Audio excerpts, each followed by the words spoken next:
Well, it's 6 o'clock, so we'll go ahead and get started.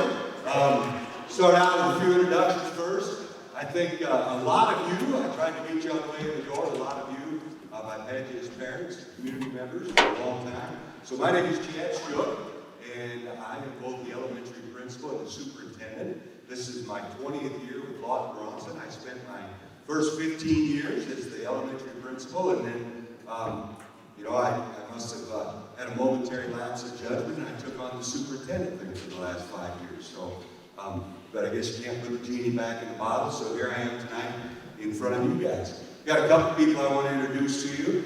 We've got, over here, we've got Blake Sappenfield. He's one of our school board members right there. Blake, give away. We've got Nicole Garnan right down here in front, another one of our school board members. We've got our board president over here, Dennis Ranky, and I see Brian Mess, another one of our board members, just walked in. And then we've got our architects or representatives from the architectural firm with us tonight. If you have questions for them, we've got Courtney, raise your hand, and we've got Christy Paul over here. Christy, let us, oh yeah, please your hand wave in the air. And then we've got our high school principal with us tonight, Randy Justice. So Randy's sitting over there. If you have questions when we're done, and I'm being overrun, feel free to ask those guys. This is my 4th time in 2 days doing this, so we'll see if I am getting better at it or worse. I'm not exactly sure.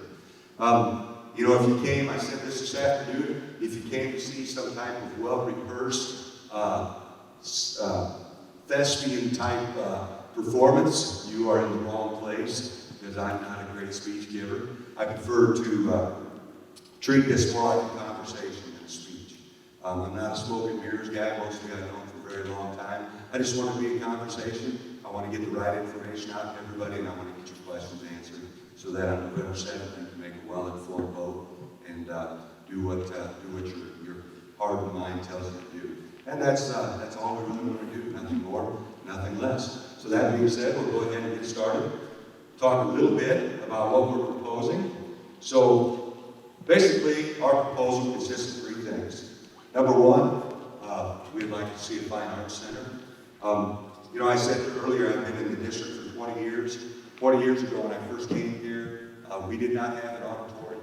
I tell you what, we've got some very talented young men and women. We have a great vocal program. We've got a great instrumental band program, and our speech program has been recognized for the last several years at the state level with many, many awards.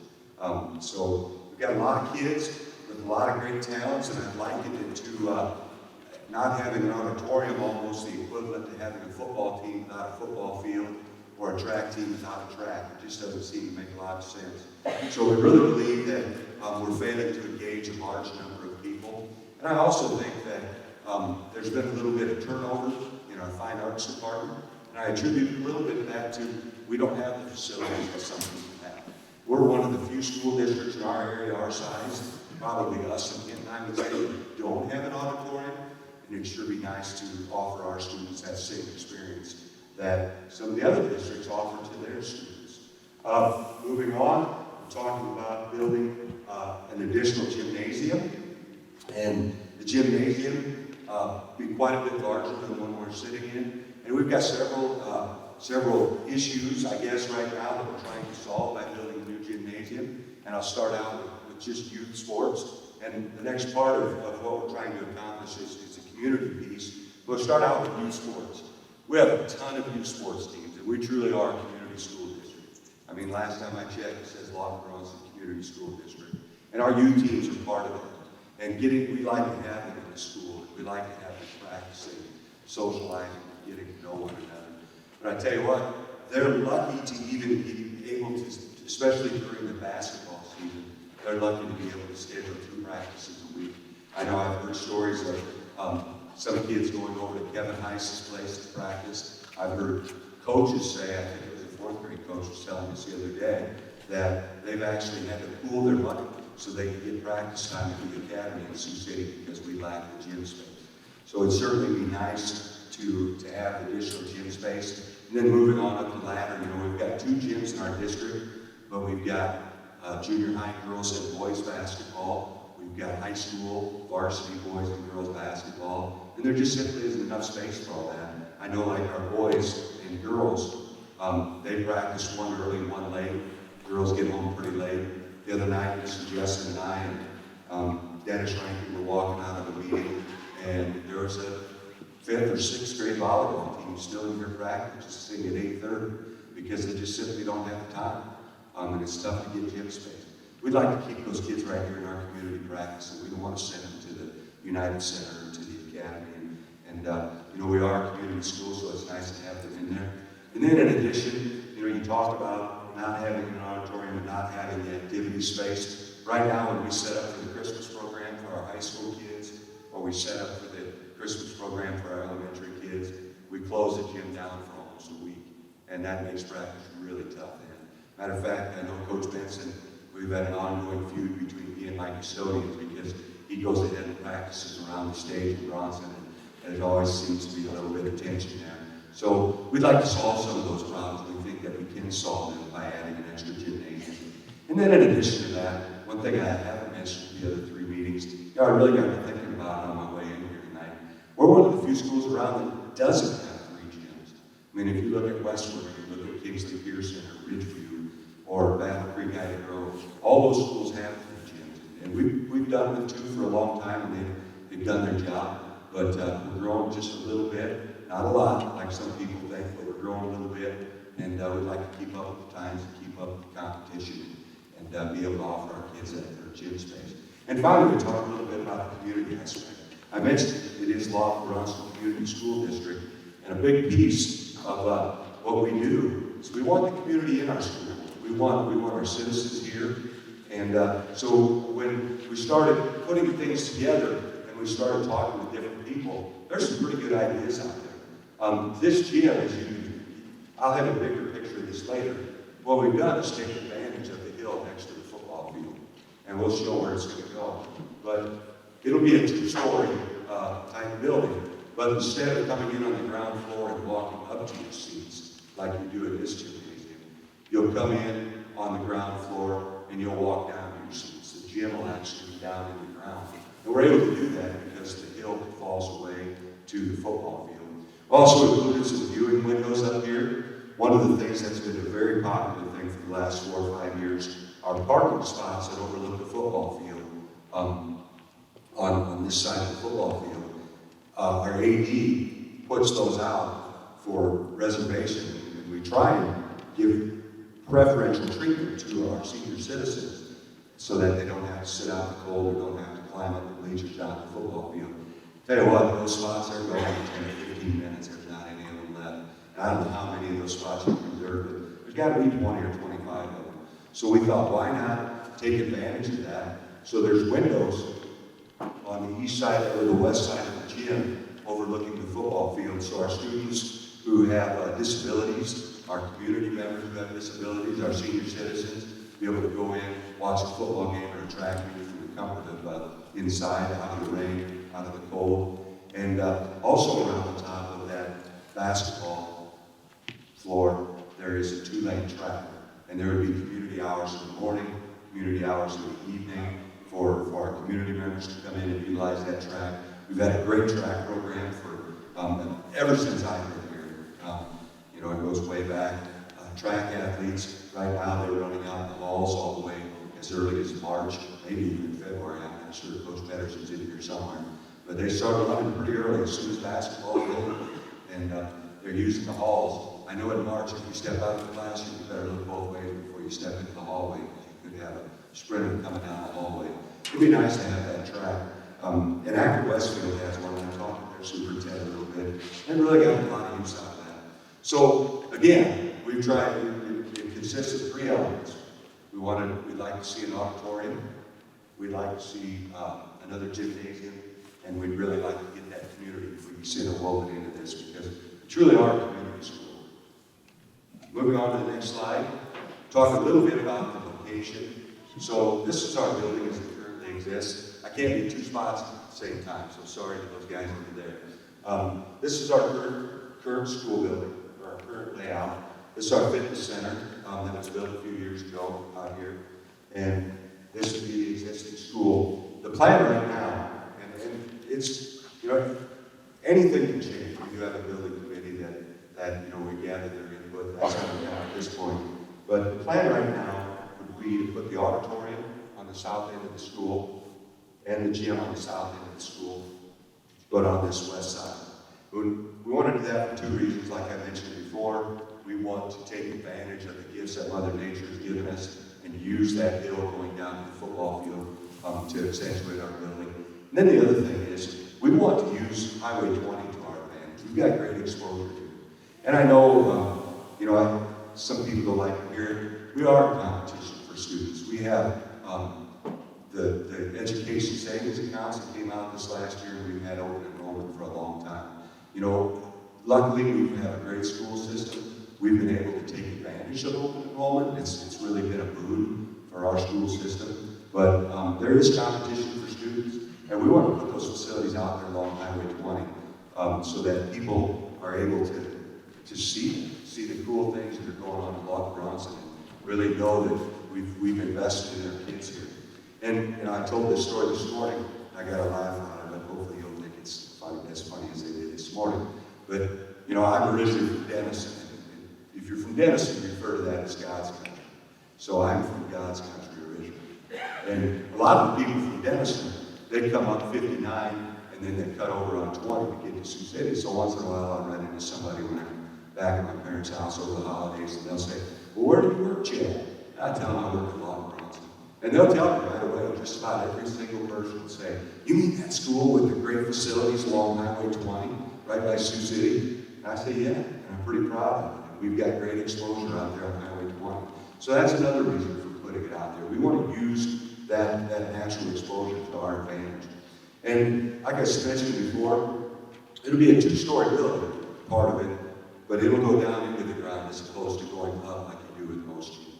And we've got some artists rendering of that pretty soon, but that I'll show you in a little bit. And we also include locker rooms in the lower level. Now, one thing that's included in this presentation is a fitness center. But that's still a little bit up in the air. I think we talked about that. That was the last idea at our last building committee meeting. But there's three different options floating around there. One option would be to keep the fitness center out here and put the wrestling room there, so when you're moving mats and things like that, you're right there. Another option might be to put the wrestling room in the band and vocal area, and put the band and vocal area out here so it's right next to the auditorium. But again, we've got a building committee, and they'll make those final decisions, but those final decisions won't be made until the community gives us permission to do so. I guess what I would tell you is we've invested as far in this project as we're going to invest until the community has had their chance to say either up or down. Whichever way we go, we'll proceed accordingly. But some of that's up for debate or I guess later decisions. But that's the way it's drawn right now. And that being said, I would tell you that on the actual ballot, it will say gymnasium and it will say auditorium. I don't remember the exact verbiage that it uses, but part of the reason we put that in there is we want to be able to guarantee people, if you vote yes, we're going to build a gymnasium and an auditorium. If you put those two things on the ballot, you have to do them. There's no voting for it and then changing our mind and building something else later. What you vote for is what you get. Now, some of those other things, like a wrestling room or a band room, they're not mentioned on the ballot. And I tell you what, we have every intention. If, afterwards, I invite you to come down to the wrestling room. It's got a little bit of a safety hazard. It's not a very nice area. But a little bit of that is, we base our estimates of $15.5 million on square footages on some of the recent projects. But I can tell you this,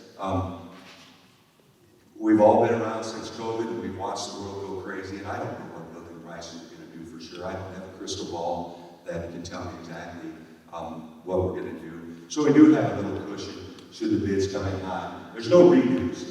I mean, if you guys would give us permission to move forward with this, you know what? There's no redos. There's no going back to the taxpayers. But I will tell you this for sure. If taxpayers decide to move forward with this, there will absolutely be an auditorium and a gymnasium. Because I've been asked that question a couple times. Chad, how do we know that's going to happen if we voted in? Once you have the money, what if you decide to change? No, there's no change. auditorium and gymnasium, they're right there on the ballot for everybody to see. There's no changing that at all. This is a little bit larger blow-up of the actual facility. Now, one thing that's kind of cool, having them side by side, we'll be able to share the restrooms, share the concession areas, and for both the auditorium and the gymnasium. And there will be an elevator for those people so that we're ADA compliant for our people with disabilities. That goes down to the lower floor. And then we're also planning to put a hallway through here, down at the end of the high school, so the kids don't have to go outside to get there. Once in a while, I know this is hard to believe, but if they have to go somewhere else for class, once in a while they do get in their car, sneak out in front of places like that. I know you think a Lawton-Bronson student would never do that, but the reality is they do from time to time. So it'd be nice not to have them go outside. Take a little closer look at the Fine Arts Center. The plan right now is to have a 500-seat capacity. We have about 315 kids in our junior senior high at any given time, give or take a few, just depends on the year. Architects specifies that for a school that size, 500 seats is an appropriate auditorium. Don't ask me about architect math, because I'm a superintendent, not an architect, but they've done a good job with the elementary, and I think they'll do a good job with this as well. It'll have state-of-the-art lighting, state-of-the-art sound. It'll actually have a technology booth so our kids can put on a real super production and utilize their talents and showcase their talents. Also has dressing and makeup rooms, costume storage. It'll have a scene shop so that you don't have, one of the big issues. A good friend of mine, he's a Lawton-Bronson grad, Tom Gergen, down in Westwood, they put on some amazing plays, but they never know what to do with their props, so they end up taking them back down. This will have storage to put some of those old play props in there, and it would be a real nice auditorium in my estimation. Moving on, talk a little bit about the gym. The 800 seat capacity, and that's the present plan. We'll see what the square footage costs, but that allows us to shrink things down a little bit. One of the problems that we also run into with this gym, and how sports go. For a few years, you're on top of the world, winning state, going to the state championship in football, and our girls for a number of years were going to the state basketball tournament, and our volleyball team and softball. It cycles through. So some years you have a packed gym, some years not so bad. Just depends on the year. But I can tell you this: when we do, especially when I remember when the girls were going to state every year, we ended up playing in places like Sioux City East or Denison because we simply did not have a big enough gym. Our AD, Jamie Lloyd, called down to the Athletic Association and asked them about that when we were trying to do some planning. And for a 1A, 2A school, they won't consider any gym for postseason play beyond maybe a first-round game. They won't consider any gym for any sub-state or district final that's below 12 to 1,400 students. So no matter how good our athletic teams are, we can't have a home postseason event in this present gym. They won't do it. And quite frankly, the Athletic Association told us there's not a lot of gyms in Northwest Iowa in 1A schools that we could host anymore. They always end up moving them. I think one year did we go to Sioux Center, I think, and play volleyball in their gym against maybe Rock Valley, just simply because that was the only gym not big enough to hold. So that's part of the reason for that number. It'll have one competition court going north and south that we'll use for games, bleachers on the sides, of course, and then it'll also have locker rooms. This is a fitness center, like I said, that's kind of still up for debate. But below that will be 4 locker rooms, 2 boys, 2 girls, and then also around the outside up here, that'll be a 2-lane walking trail that our athletes can use and our community will be available for our community. I think I hit the fitness center and resting room enough. We'll just move on to the next slide. This just shows a cutout of the locker rooms. This would be the lower floor of the 2-story part of the addition. And one cool thing about the locker rooms that I failed to mention before, right now our locker rooms are on this end of the building. Those of you that are familiar with the building, you know, you go out these doors, that hallway is full of locker rooms. We've never been able to utilize our locker rooms for our football field or for the track. The teams, you know, they can get dressed up here, but once they go down, they're down for the night, regardless of how cold it is or how rainy it is. You know, we're kind of lucky we've got the fitness center, but the opposing team sometimes even have to get back on their school bus at halftime. These locker rooms will be on the lower level, and this door will head out to our football field so that the teams can actually go to the locker room at halftime. So track athletes, when we have some of our big track meets, and we usually have 2 or 3 big ones a year, they're able to go in and utilize the locker room. So we think that would be a huge plus that we've never had the advantage of utilizing in the past. Moving on. There's the architect's rendering the auditorium. You know, I guess that's just a picture of what could be to kind of help everybody visualize what we've got in mind. I'm not going to sit here and tell you that we've gotten into the nitty-gritty. We don't know exactly what the colors are going to be or what the carpet's going to be. Like I said before, we haven't spent one dime on mechanical engineers or electrical engineers or civil engineers just because the community has not given us permission to move forward. And I feel that's an appropriate use of money without knowing that we have a project for sure.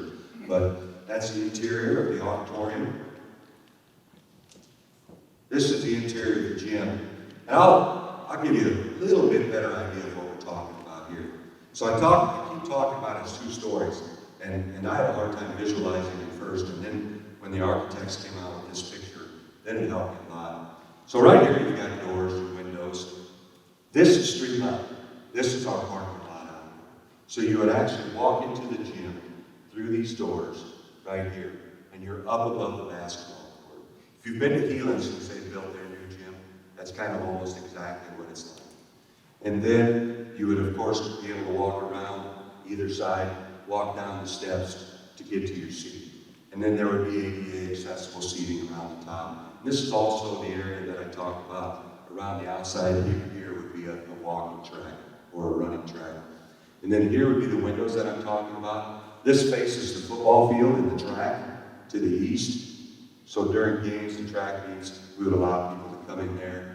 We'd either set up chairs for them, or they could bring their lawn chair. It would be a great place for senior citizens and individuals with disabilities to view the game. So that gives you a little better idea of what we're talking about with the gym when I say that you go down instead of up.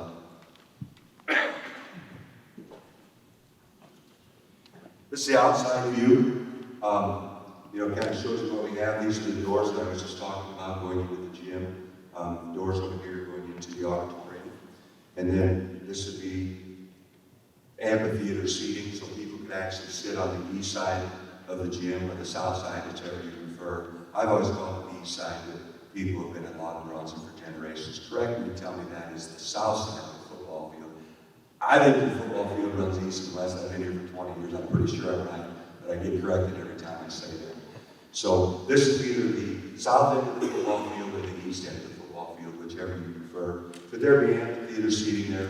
People could sit in that amphitheater seating, watch track meets, watch the game from that seating. And then, like I said, there's also doors coming out so that the athletes can utilize the locker rooms at halftime and before and after the game.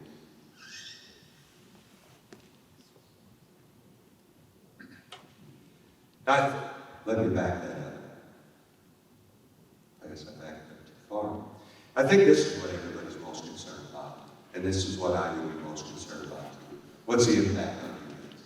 And we're doing our best to get the information out there to everybody. And we think we've got a pretty good system for allowing everyone to know what the impact is going to be to them financially. Because in a perfect world, yeah, sure, we could build all these things, but you know what? Somebody's got to pay for it. So we'll talk a little bit about the financial impact. We'll start out with the elementary. I think it's worth noting that the school board, through really good management of your tax dollars, paid the elementary bill about 4 years early, saving taxpayers upwards of $239,000. So that's important. That speaks well of our school board, and I think they're good managers at it. That being said, when we built the elementary, we had a levy rate of 405. And this right here goes back to 2023. And that levy rate of 405 is the maximum the state will allow. By law, you can't, and that's $405 per $1,000 of valuation. But there is a rollback and a lot of other factors in there. However, $405 is the maximum amount that you can levy for a project like this if you take out general obligation loans. And that's what we were at the elementary. You know, but we all know from the time we built the elementary in 2009, the interest rates kept dropping off. School board, when they would gain enough points to make it feasible, the school board chose to refinance it through that. Like I said, we paid it off 4 years early. But with the elementary, and we're talking about in 2021, a house assessed at $90,000 in 2023, with paying for the elementary, would cost $14.81 a month. And the architects used $90,000, so that way, you know, rounded to 100, you could just simply calculate kind of loosely in your head the value of your house and kind of get an idea of what you would pay. If you're like me, you probably didn't pay much attention, but you know, a lot of people do. Farmland assessed at $1,500 an acre would be $5.45 per acre per year. And please note, I don't want to confuse anybody, this is on a residential house, $1,481 per month on a $90,000 house. This is $5.45 per acre per year on land assessed at $1,500. And I do want to point out, there's often a big difference between maybe what the farmland or your house is worth and what they were assessed at, or what they're assessed at on your assessor's website. Although some people might argue that after this last round of assessments. I thought they were a little steep, but what do I know?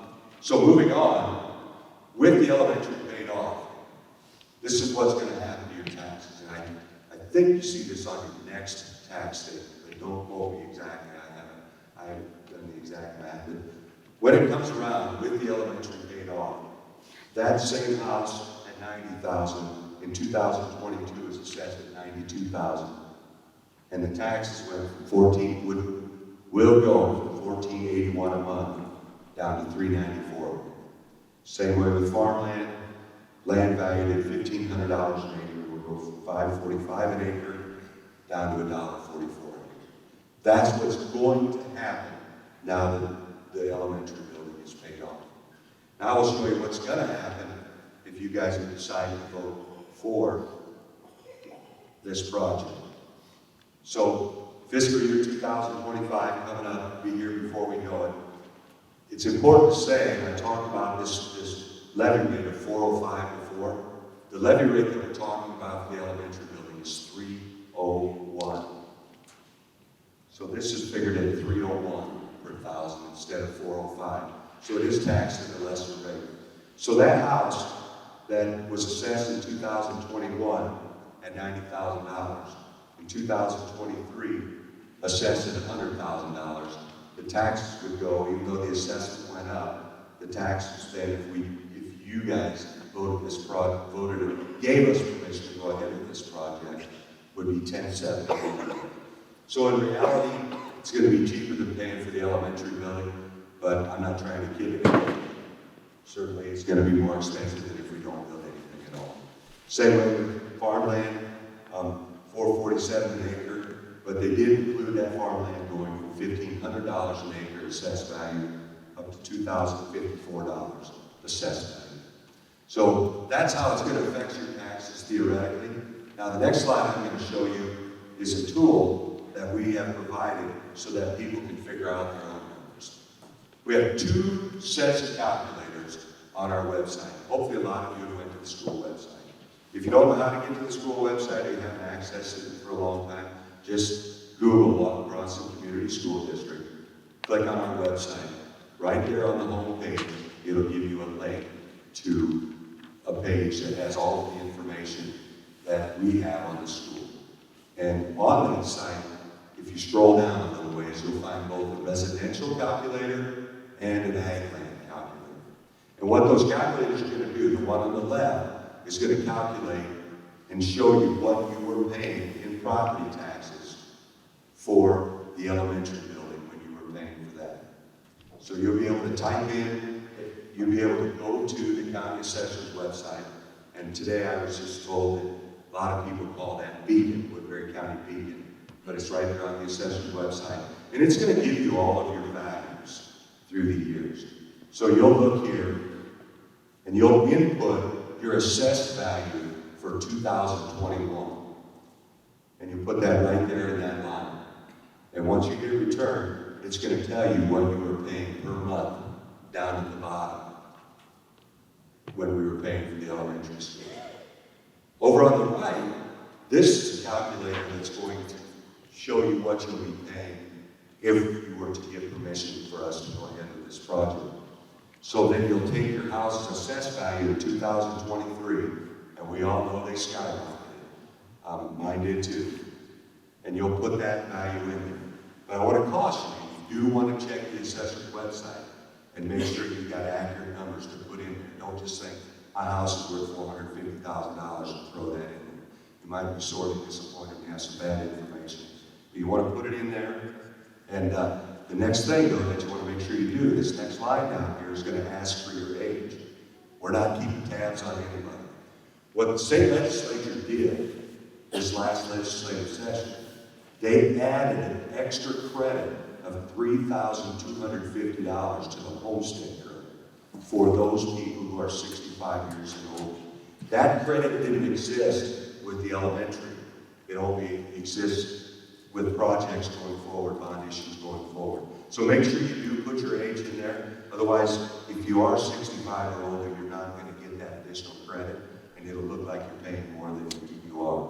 And then again, once you hit return, after you fill in both these boxes, it'll tell you what you've got down here. It'll tell you what you'll be paying should you decide to fund this project. If you have trouble with it, call the elementary office. I'll help you with it. Mercedes, our business manager, will help you with it. We'll be glad to help you out. I know my dad, he'd have a time with this, so he'd be calling me right away and saying, Dad, you gotta help me do this. So if you do have trouble with it, certainly just give us a call. We'll be glad to help you out. So the next thing we put together is frequently asked questions. Now I can read two, and I know that any time I've been through 3 bond issues. I was through one at Warrior Valley when I was the elementary principal down there years ago. I went through the one at the elementary. I know there gets to be a lot of information out there. Sometimes it seems like you're drinking through a fire hose and you don't know what's right and what's wrong. But I will tell you, our school board, good people. And I was disappointed to see some of the comments out there that somehow this was a shady deal. If you look at the people who are on our school board, you know they value transparency and honesty above all else. If it looks like it came in late, all you can really do is say, we're sorry. But there was absolutely nothing shady. We have 5 very upstanding, good people on our school board, and they value transparency above all else. Trust me, I'm the guy who has to give them the superintendent's report every month. I know better than anybody. But they would never do anything shady. They would never try and slide it around it normally. And quite frankly, when I saw some of those comments on the internet, I was resentful of it. I'll talk a little bit about why we're proposing this now. First of all, we paid off that elementary 4 years earlier. And that gives us the opportunity to do something great for our kids, something that's been needed for a long time. And I understand that some people are going to agree and disagree with me. But my job as a superintendent is to put together the best education that we can for these kids. My job is to make sure we give them the best experience we can possibly give them at Lawton-Bronson. And that's what I'm really trying to do. And that's what the board's really interested in doing as well. So we paid that off early. We wanted to run it out. Next thing is, part of the reason it seems like it was rushed.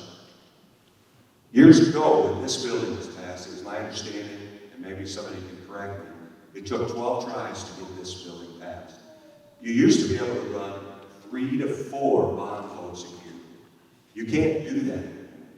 They changed it to 2 several years after this building was built. And then this last legislative session, the legislature decided that it would be best for our citizens if we changed it to 1 time a year, and that 1 time a year has to be on Election Tuesday in November. That's the only time you can run a bond issue. Our original plan was not to run this bond issue until March. All of a sudden, the legislature changed the rules. That changed things. And of course, the legislative session gets over. There's not much school year left. You've got the summer. So yeah, it might seem a little rushed, but that's the reason that it is rushed.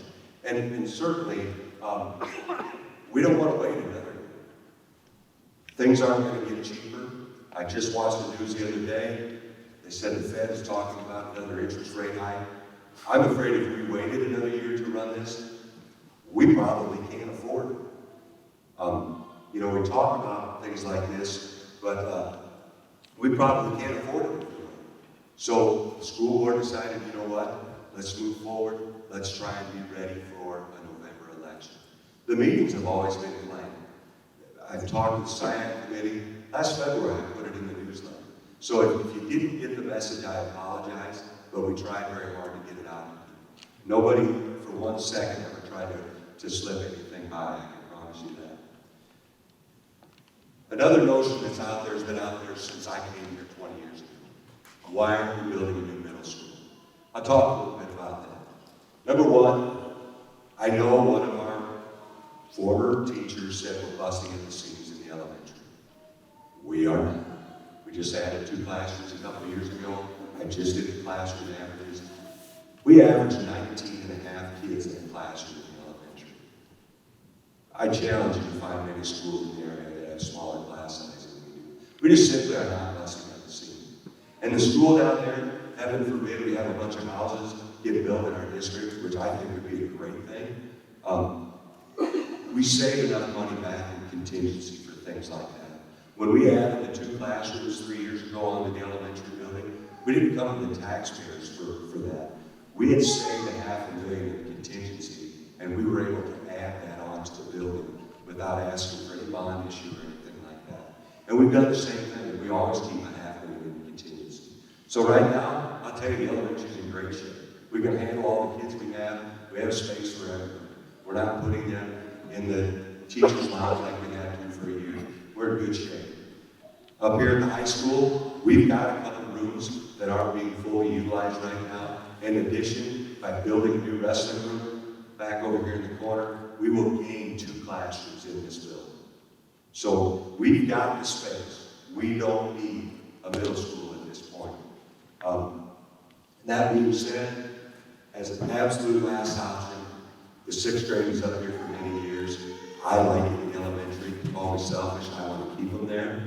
But if absolutely worst came to worst, we could always go back to 6th grade up here. And most school districts today are treated that way. I can't imagine that ever happening in my career, but it is worth putting out there in the interest of transparency. The next thing is, as far as the middle school, and I think it's a noble thought, and I think many years down the road that may be a possibility if Sioux City does start to come out this way. But the reality is, you're going to have to hire another principal. You're going to have to hire more teachers. You're going to have to hire more custodians. I can tell you right now, our district as it sits is very fiscally sound. But if we have to start hiring a lot more employees, I'm not going to be able to make that. We're prepared for many years to come right now financially. We can pay our teachers, give them adequate raises. We can take care of our buildings, maintain our grounds. Our budget is solid. But if we would have to add all the employees for middle school, I'm not sure I can tell you that. Because it is going to take a lot more employees. And in addition to that conversation that Randy and I were having, we have a lot of kids in this building that, in order to challenge them, they might be an 8th grader taking algebra or calculus with upperclassmen. Having them in the same building, we're able to offer that opportunity to our kids. I'm not sure what that looks like if they're in 2 separate buildings. So I think we've got a good thing going. And finally, we don't have a bonding capacity. And I think this is one misconception. Even if every citizen at Lawton-Bronson guaranteed, Chad, we would vote yes on the middle school. For us to build a middle school, it would be against the law. Our bonding capacity as a district is $15.9 million and change. That's it. We can't vote for more money than that. The way that they calculate that, they take all the assessments in our district, add everything together, and they give our district a value. And then the state sets a formula, and we're only allowed to bond for that amount of money. And right now, that bonding capacity is set at 15.9. Conservative estimates to build a middle school, 25 to 35 million. It's not feasible. We can't pay for it. And like I said, I don't see a middle school in the next 20 years. Now, I'll qualify that with, I hope I'm wrong, because as a superintendent, that's a great problem to have if you all of a sudden have that many kids coming into your district. That shows your community's growing. That shows you got a great place. But the reality is, there's two kinds of enrollment. There's open enrollment, which we gain about 100 students to our district, to the tune of $7,500 a kid. And then there's resident enrollment. Now, our open enrollment keeps growing, and that's what keeps our budget good and keeps things rolling along. That's why we're not one of those schools that you see in the news that is cutting teachers or trying to figure out inventive ways to try and cut the budget. But when the other type of enrollment is resident enrollment, we've had West Creek, we've had some new houses, but we haven't had a significant housing boom in this district in a long time. I went on the DE website, anybody can do this, and I look back at our enrollment for the last 20 years. Do you realize in 20 years our resident enrollment, now our resident enrollment means the kids whose parents live in the district, they have their houses here. Not open enrollees, resident enrollment, they're right here.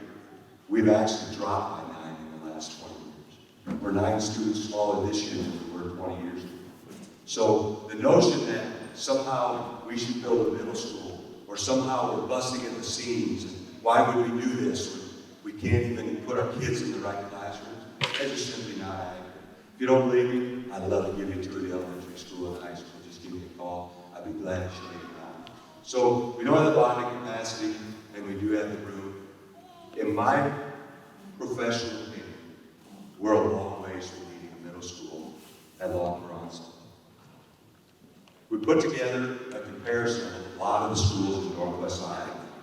And basically what this shows, schools that have one attendance center. We're looking at Woodbury Central at 566, Akron Westfield was 608, Westwood was 625. They have one attendance center, K through 12, one building. Schools with 2 attendance centers, Kingsley Pearson at 471, Boynton Hall 630. We find ourselves right in there 718, Central Line 796, and you guys can read 780, 818, 842. Somehow Red Oak slipped into Northwest Iowa. I think maybe it's because the football team traveled there Friday night, I'm not sure. But all of these schools have 2 attendance centers. We're right in there. The schools that have 3 attendance centers or more, they're upwards of 1,000 students. Like my old hometown, Denison, that I mentioned before, they're over 2,000 students. So they do have more attendance centers. They have 2 elementaries, a middle school, and a high school. But we're not anywhere close to that. And we're right in line with the facilities that everyone else has. So, and I will qualify that with saying, just because I know if you're like me, you're a fact checker, especially when you have the debates. I'm kind of a fact checker. You will find occasional anomalies to that. And by that I mean, if you take a look at Oldwood, Arthur, Battle Creek, and Road, they have 3 attendance centers, even though they're our size. But that was the consolation they made when they combined school districts. Oldwood, Arthur did not want to lose their schools, so that was a condition to combine. Just like the Rainbow Valley, Anthony, and Charter Oak. Charter Oak didn't want to give up their building. We all know what happens when a town loses its school. It starts that death spiral when they lose their school. Those communities didn't want to lose their schools. So there's a couple anomalies out there, but for the most part, we're right in line with schools that have 2 attendance centers. And the Department of Education, and I don't know everything that goes into this, but on their website, the Iowa Department of Education, they're projecting that Lawton-Bronson will only grow by 45 students in the next 5 years. That still leaves us right in line with everybody else. So I just want to get that information out there. I don't want to insult anybody that would love to see a middle school. I think we'd all love to see one. But the reality is, I don't know that I will ever see a middle school in my career. And if we are looking to build a middle school in 5 years, that means things have been very, very good. And I'll tackle that problem That would be a good problem to have to tackle. Will this affect parking? I know this is a big one. If you look back on one of your earlier drawings, the architects were able to extend this parking that's out here along the school up farther and add 15 spaces. The drawing as it sits, we lose 23 spaces, give or take a couple. So we figure we're only going to lose 6 to 8 spaces by adding those 15 in. There's a couple other options that we've talked about, but you got to have the Iowa DOT agree. And like I said, we haven't spent any money on civil engineering, so it's just talk right now. But we're thinking more parking spaces along Highway 20. There's some parallel parking out there. We're thinking about adding more. If my ideas come true, we'll actually have more parking after this is built than we do right now by utilizing the existing space. I know there's rumors out there that we're going to buy property or we're going to use eminent domain on somebody's house. That's just simply not true. It's not accurate. Nobody ever wants to do something like that. All that does is cause hard feelings and it inflicts wounds that last for years and years and years. Those are just rumors. Those are people inflicting things. I'm not going to tell you. I mean, at one time, somebody toyed with the idea of the city of Lawton hoping to have a bigger park and trading this little park down here for that park down there. But that went nowhere. That was just rhetoric. I mean, there are no plans to take anybody's house. There are no plans to buy anybody's land for this project. It just simply, we're going to utilize the space that we have. And even as it's drawn up right now, as I showed you today, we're only going to lose 6 to 8 spaces. We've been doing counts on the parking lot during a normal school day, and we have 259 parking spaces here, compared to Woodbury Central's 159. Just thought I'd throw that. And they did build new parking.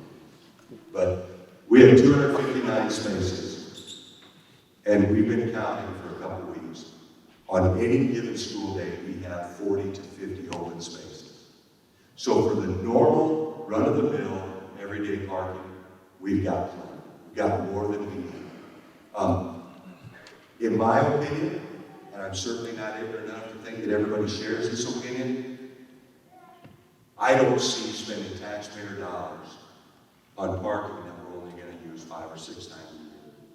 Go to a lot of sporting events. If I go to Ridgeview, I got to park a couple blocks away and I have to walk. If I go to Woodbury Central, it's the same way. Even at Westwood, I've had to park down by Casey's down there. I mean, we just simply, I just can't imagine spending $1 million of your tax money on parking that we're only going to use 5, 6, 7 times a year. Somebody gave a great analogy, I think it was Dennis Rankin, our board president. At church, you don't expand the size of your church and the size of your church parking lot just to accommodate the crowds you have at Christmas and Easter. And that's kind of what I think about this. Like I said, you don't have to agree with me, just telling you my thoughts on the matter. So we do have options, and we're not losing near as much parking as everybody thought we would. That being said, we're going to open it up to questions, but I would encourage you, get on that website, figure out what the tax impact will be for you. By all means, email me or call me. I return every email and I return every call without hesitation. That doesn't mean you're going to get called back in the next 5 minutes, but I will call you. Just ask me. I'll give you the genuine. Because I want people to have the right information. There's no part of me that wants this to turn into a great big community bad. I've been here for 20 years. There's a reason I've stayed here for 20 years. It's a great place. And I don't want it to turn into a big community bad. I just want people to have the right information. I want them to vote with their heart and conscience says. If the community gives us permission to move forward, we will. And if the community doesn't give us permission, you know what? We'll move on to the next board meeting. We'll conduct business as usual and continue to provide the kids with the same great education Lawton-Bronson High. And that's all we really seek to do. So don't be afraid to call. Check out our website. Use those tax calculators. Now, I'm going to open it up for questions. Give those hands